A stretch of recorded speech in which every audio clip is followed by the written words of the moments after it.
It is the most horrifying kind of crime. A mother kills her own child, a teenager with severe autism. The case is extreme, but it shines a light on the struggles of hundreds of thousands of families coping with autism.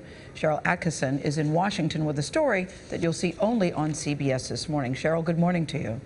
Good morning, Gail. The CDC says 1 in 88 American children has an autism-related disorder. 673,000 children nationally, like 14-year-old Alex Sportalakis. His murder might be just another unexplained tragedy if it were not for a documentary following his family in the months leading up to his death. Some viewers might find some of these pictures disturbing. This documentary is a rare visual prelude to murder. It follows the tireless struggles of Alex's killers, his own mother Dorothy and his caretaker, battling a system they felt was ill-equipped to help autistic children. Dorothy was like any other autism mother, desperate to get help for her child.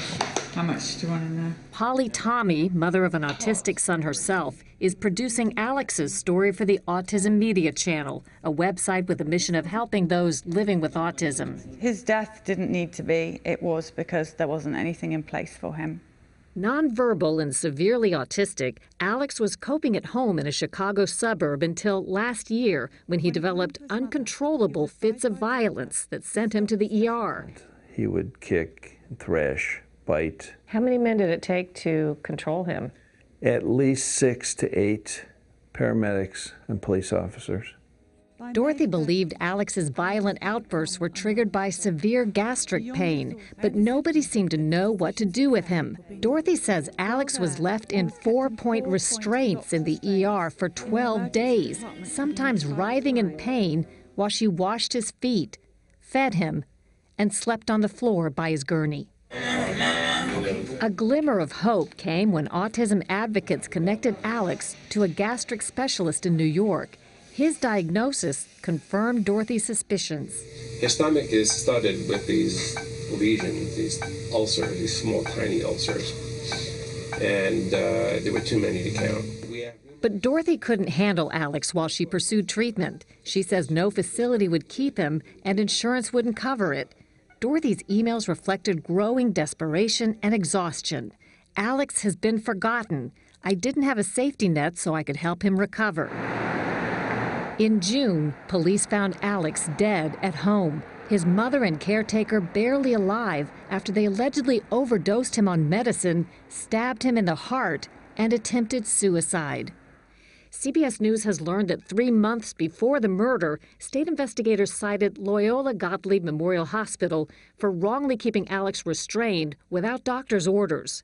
The hospital won't comment due to patient confidentiality. Records show it took required corrective actions, such as retraining ER staff.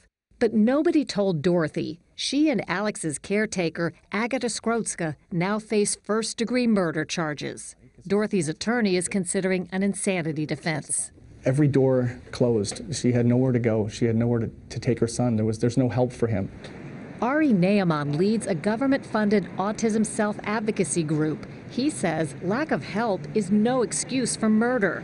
I think an ideology, a dangerous ideology that preaches that people are better off dead than disabled, is what led to Alex Sportalakis' murder.